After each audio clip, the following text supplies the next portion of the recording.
There are stories buried in the forgotten corners of American history that most families would never want uncovered.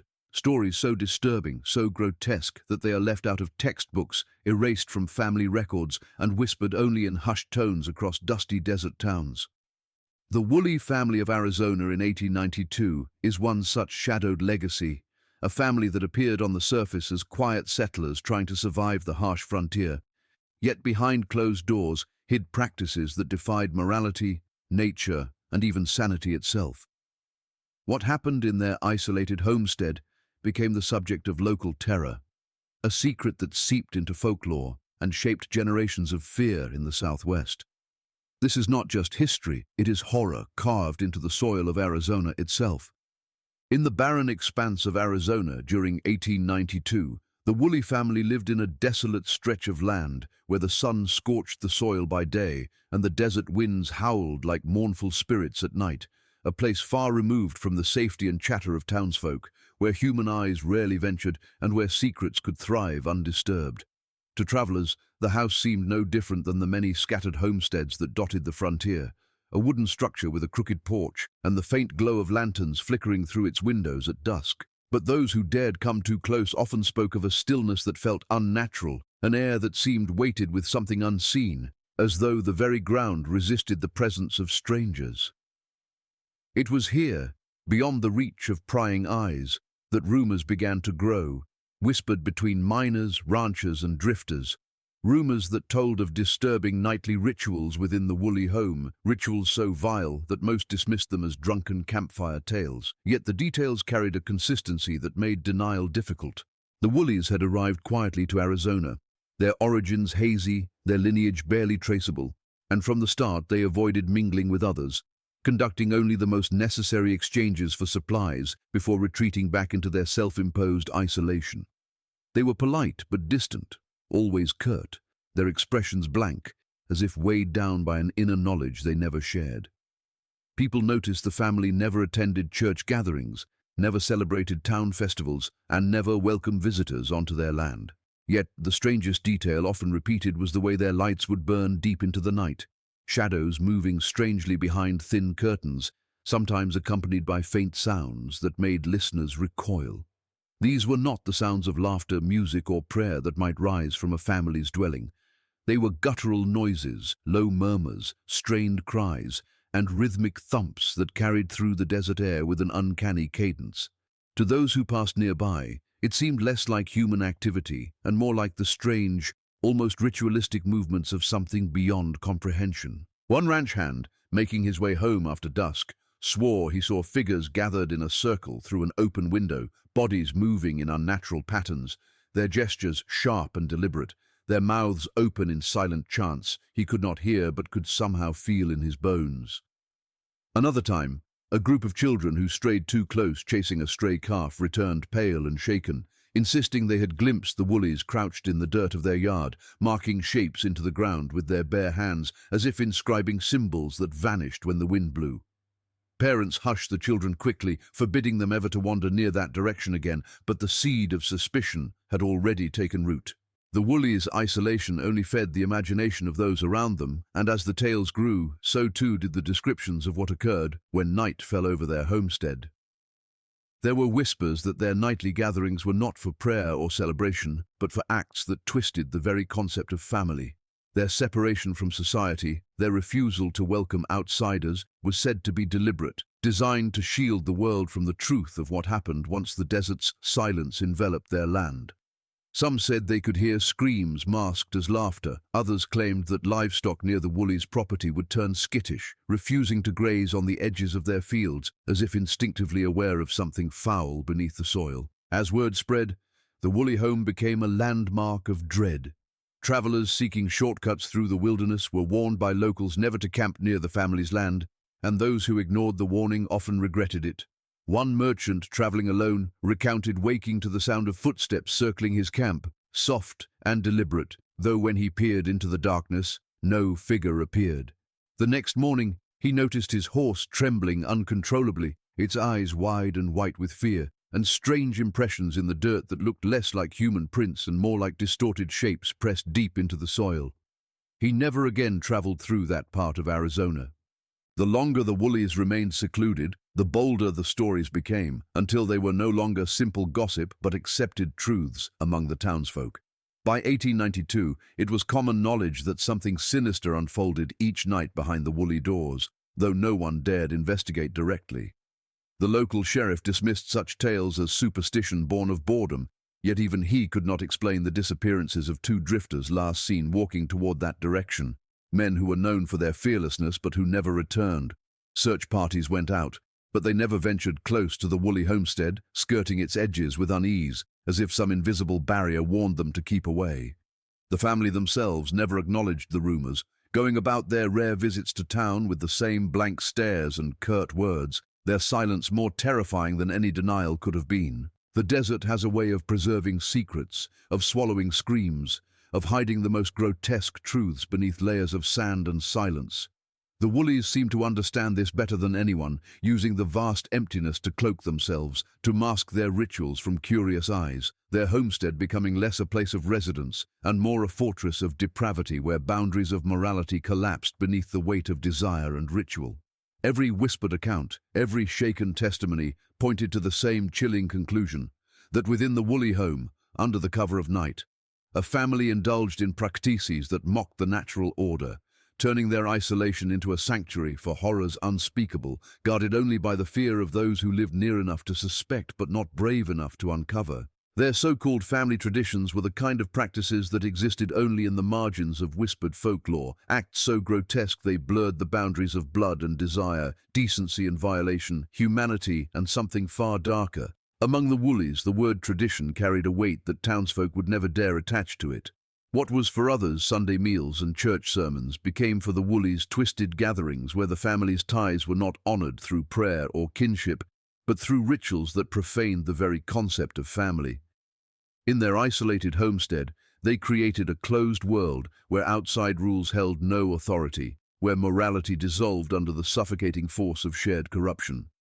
Each night seemed to transform their home into a chamber where their bonds were tested not by love but by perverse obedience. Each member compelled to take part in practices that defied natural law, and that would have made any outsider recoil in disbelief and horror. It was not uncommon for travelers to describe the way the Woolleys looked at one another during their rare trips into town, a glance too prolonged between siblings, a closeness too intimate in gesture, as though their connections carried undercurrents most families would never tolerate. There was a sense of rehearsed silence among them, as if they guarded a collective truth so dangerous that to speak of it aloud would unravel the fragile barrier between them and the rest of the world. They never laughed in public, never revealed anything of themselves, and yet beneath that blankness was something unreadable, an unspoken unity born of deeds that had bound them together through shame and secrecy. The family name carried with it no warmth, no respect, only suspicion, for the air around them felt heavy, as though they bore the weight of sins too terrible to confess. Stories emerged from those who claimed to have overheard or glimpsed slivers of these rituals through cracks in shutters or across fields when firelight spilled from windows. These witnesses spoke of the Woolleys gathering in rooms where all distinction between father, mother, son and daughter dissolved into something else entirely, a grotesque masquerade where flesh became interchangeable and desire no longer respected blood. It was said that chants accompanied these gatherings, low and drawn-out words repeated until they became meaningless sounds, a rhythm meant to drown out conscience and amplify instinct. Those who spoke of it did so in hushed tones, their faces pale, for even repeating the images conjured in those moments left them unsettled. One farmhand who had strayed too close on a dare confessed he heard not just laughter, but cries twisted with ecstasy and agony, a mingling of voices layered in such a way that he could not tell where one ended and the other began. The justification for such acts, so rumor claimed, was cloaked in a warped belief that the Woolleys carried a kind of purity others had lost. They told themselves, and perhaps even believed, that outsiders had corrupted the world with false laws and hollow morality, and only within the circle of family could something sacred remain untouched. This rationalization, repeated enough within the walls of their home, became a creed. It excused what they did to one another. It excused what they demanded of their children. It excused the fear they sowed in those who happened too close. By convincing themselves they were preserving something ancient, something meant only for their bloodline, they allowed perversion to cloak itself as tradition, horror to wear the mask of heritage. There were whispers that their rituals often involved the spilling of blood, not always fatal but always intentional, as if pain itself was part of the ceremony, a way to seal the bonds they believed set them apart from the rest of humanity. Cuts, bruises and marks would fade in time, but their scars were said to be proof of loyalty, badges of belonging to something that no outsider could understand. The older members encouraged it, demanding obedience and participation, while the younger ones, born into this cycle, never knew another way of life, their innocence devoured before it could ever take root. What might have seemed unimaginable to the townsfolk was, to the Woolleys, routine, as ordinary as a morning prayer or evening meal. Their children were not nurtured but initiated, brought into the fold of corruption under the guise of keeping tradition alive. The air around their home seemed to absorb the residue of these acts, leaving a palpable tension that travelers felt when passing by. Animals were said to grow restless near the woolly land, horses snorting and refusing to move forward, dogs whining and tugging away from the direction of the house, as though nature itself recoiled from what unfolded within those walls. Locals avoided traveling past after dark, convinced that the night carried sounds better left unheard, echoes of bodies pressed together in rituals of shame and cries that lingered too long in the wind. Even the ground around their property was said to be marked, not by ordinary wear, but by strange patterns, grooves in the soil left behind from nights when their gatherings spilled out into the yard, where the desert moon bore witness to acts the earth itself struggled to conceal. The Woolleys never admitted to any of it, never spoke a word in defense or denial, yet their silence was more damning than an outright confession. Their refusal to open their world to outsiders, their deliberate isolation, was a statement in itself, that what they did was not meant to be seen, not meant to be judged by anyone beyond their bloodline. It was this secrecy that fueled the rumors, giving them the power of truth. Every whispered account, every detail pieced together from trembling voices, painted the same picture, a family consumed by the most horrific practices imaginable, who cloaked their depravity under the banner of tradition, turning the bonds of family into chains of corruption that bound them to one another in ways too terrible to name. Witnesses who stumbled too close to the Woolley homestead often became the unwilling carriers of its darkest secrets, men and women who either vanished without explanation or returned alive but shattered, their minds fractured by the things their eyes had been forced to absorb. These accounts never came from those seeking attention or spinning wild tales for coin. They came from individuals who spoke reluctantly, trembling as they recounted sights that seemed to gnaw at their memories. Some wandered back to town days later, their clothes torn, their eyes distant, muttering incoherent words about figures in the night and movements that did not belong to ordinary human gatherings. Others staggered into saloons, pale and drenched in sweat, swearing they had heard sounds that would haunt their sleep until death took them, sounds not just of human cries but of voices that seemed to merge into one grotesque chorus, as though the family spoke as a single entity in a language not meant for human ears. There was the case of a prospector who had been mapping potential claims along the edges of woolly land. He returned to town with no tools, no mule, and no clear sense of where he had been, as though his very memory had been scoured clean. He claimed he had seen figures standing in a circle under the desert moon, their hands clasped, their bodies swaying in perfect rhythm, but the more he tried to describe them, the less sense his words made, until his speech collapsed into babbling. For weeks after, he woke in the middle of the night screaming, clawing at his own skin, insisting that he could feel unseen hands still pressing against him. He left Arizona not long after, abandoning the wealth he had once sought, declaring that no amount of gold was worth the price of staying near the Woolley property. Another account came from a young woman traveling with her family who strayed too far while chasing a gust-carried bonnet. She was gone for hours, and when they found her at dusk, she was sitting at the edge of the Woolley fence line, staring blankly at the horizon. Her lips were bloodied, her shoes missing, and her fingers dug deep into the dirt as though she had been trying to crawl away. She refused to speak of what she had seen, but her silence was more terrifying than any description could have been. For years after, she would startle at the sound of humming, unable to endure the rhythm of lullabies or hymns, covering her ears and weeping whenever music filled the air. Some who ventured too close did not vanish in body but in spirit. Neighbors recounted a rancher who insisted he heard chanting drift across the desert one night while repairing a broken fence.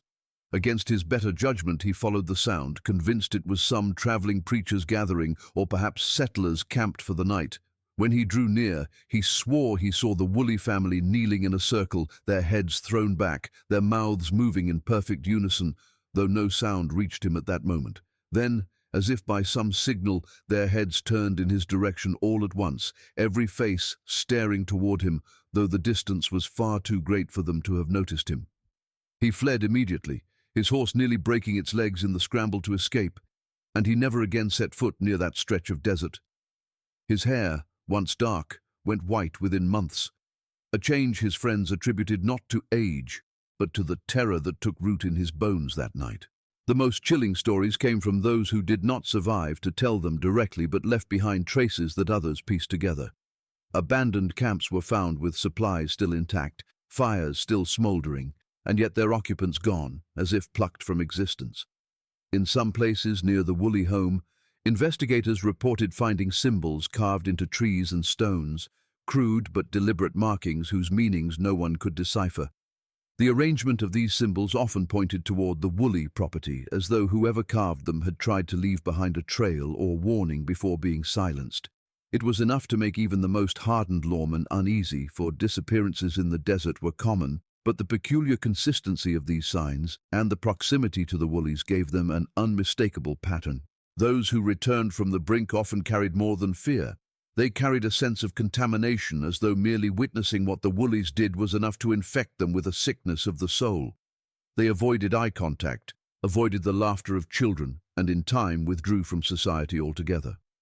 One man who worked as a stagecoach guard confessed after too many drinks that he had seen two of the Woolley daughters wandering the desert at dusk, their dresses torn, their hair hanging in wild tangles, their hands linked together in a way that unsettled him. When they noticed him, they did not scream or flee as ordinary women might. Instead, they smiled in perfect unison, their lips curling in the same arc, and tilted their heads at the same angle, as though they were mirrors of one another. He never rode that route again, and the haunted look in his eyes lingered long after he left Arizona behind. These accounts grew into a body of whispered folklore, each one confirming what people already feared, that to stumble too close to the Woolley family was to risk far more than one's life. It was to risk sanity itself, to risk carrying back a sliver of the darkness that surrounded their home. People began to speak of the Woolleys not as ordinary settlers, but as something other, a family bound by acts that blurred the line between human and inhuman, whose presence corrupted the very air around them. And so the desert kept their secrets, swallowing those who dared approach, leaving behind only broken witnesses and half-told stories that painted a picture more terrifying than any complete account could have done. The family justified their practices with twisted beliefs, shaping a creed that allowed horror to be dressed as duty and perversion to be disguised as faith. To those on the outside, the Woolleys were a curiosity at best, an abomination at worst. But within the boundaries of their homestead, they convinced themselves that what they did was not only acceptable, but necessary. They spoke of purity, of preserving something that had been lost to the world beyond their land, a lineage untainted by outsiders and uncorrupted by the laws imposed by strangers. Their isolation became a shield for this philosophy, and the longer they remained apart from society, the stronger their conviction grew. What began perhaps as whispers of doctrine from the elders hardened into a binding commandment. Repeated so often, it took on the force of truth within their walls. Children were not nurtured in innocence but indoctrinated from the moment they could understand words. They were taught that the world outside their family was diseased, that outsiders carried corruption in their blood and spirit, and that only by keeping themselves apart could they remain whole. Every action, no matter how grotesque, was cloaked in this narrative of preservation. When one questioned, another reminded them that outsiders would never understand, that outsiders would call them monstrous only because they could not see the sacredness of what was being maintained. This constant reinforcement dulled the natural revulsion any human might feel, twisting guilt into pride, fear into loyalty, and turning acts of degradation into ceremonies of devotion. It was said that the Woolley patriarch often spoke of bloodlines, of how strength came not from mingling with others but from keeping blood pure, untouched, a notion that justified everything they did to one another. They saw themselves as chosen, as guardians of an ancient truth others had long abandoned, and this grand delusion gave them the courage to continue their rituals without hesitation. To them, morality was a lie crafted by priests and politicians, a cage designed to suppress instincts that were older, truer, and more powerful than any law written on paper. By rejecting those morals, they believed they were living closer to nature, closer to some primal design meant only for those strong enough to embrace it. In this way, every scream, every act of cruelty, every boundary crossed within their home became not a crime, but an offering. They told themselves that suffering was cleansing, that the body had to be broken to reveal its true strength, that obedience demanded sacrifice and pain. It was a philosophy that left no room for compassion, for to comfort one another would be to break the ritual, to betray the purity they claimed to preserve. The Woolleys were not blind to the horror of their practices. They simply refused to acknowledge it as horror. In their minds, it was outsiders who were the weak ones, too fragile to face the truth, too bound by false morals to embrace what the Woolleys considered strength. There were whispers from neighbors who claimed to have overheard the family reciting prayers twisted from familiar scriptures, verses reshaped into declarations of loyalty to blood and flesh rather than to God. In these rituals, the sanctity of family was not celebrated but weaponized, transformed into an excuse to enslave one another to cycles of corruption.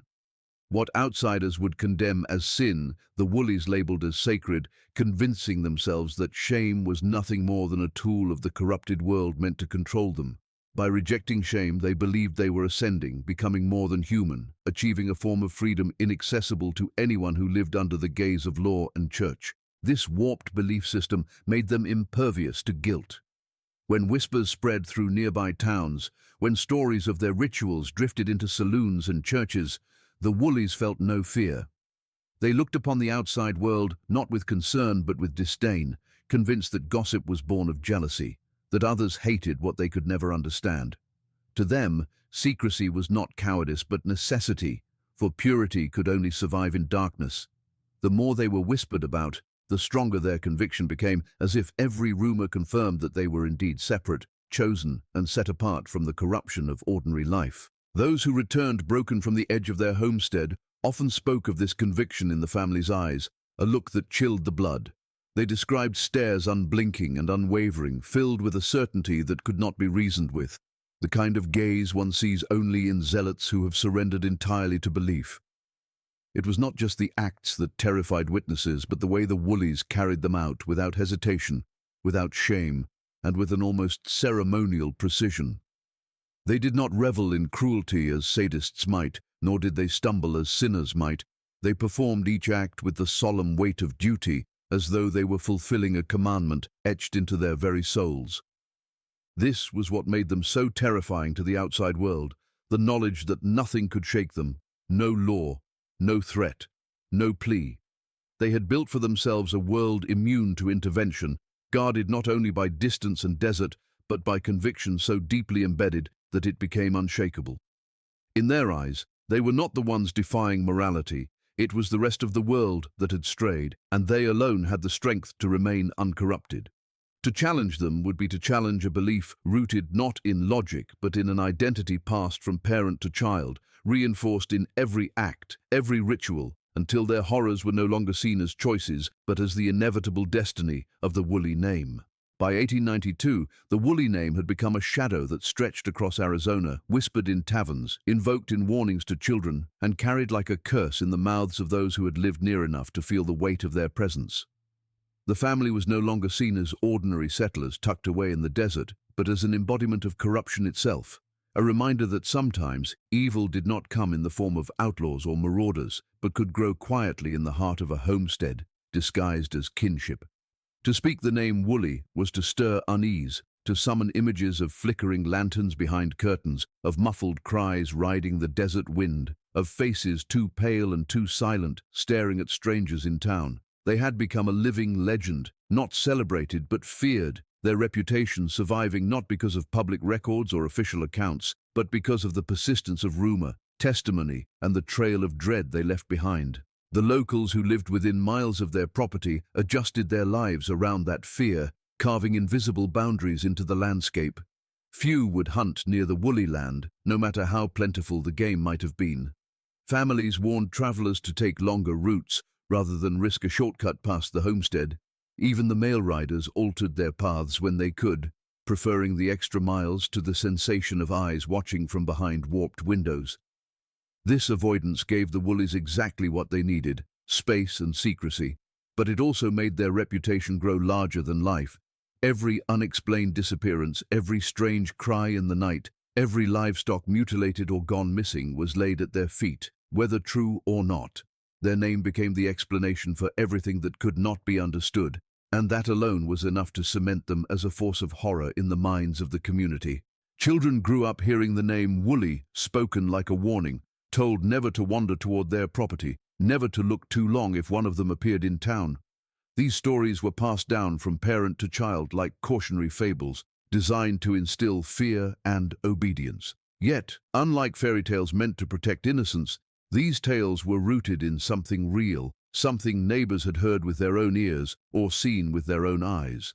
The Woolleys' corruption had seeped so deeply into the community's consciousness that even those who had never laid eyes on the family could describe them in chilling detail, repeating second-hand accounts that had been sharpened and preserved with each retelling. In this way, the Woolley name became not just a family name but a symbol of everything that could not be tamed by law, faith, or decency.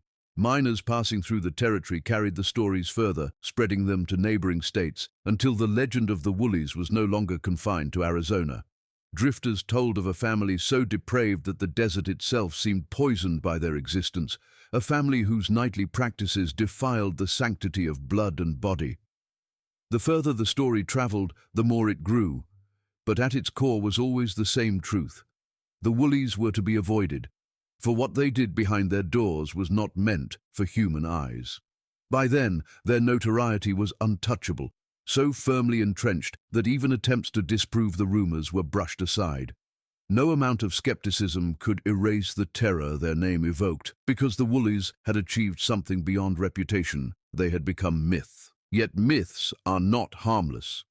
The Woolleys' existence cast a shadow that fed on fear, and in feeding, it grew darker. Those who swore they had heard their rituals or seen their gatherings lent the legend weight, and even skeptics found themselves unwilling to test the truth for fear of finding it real.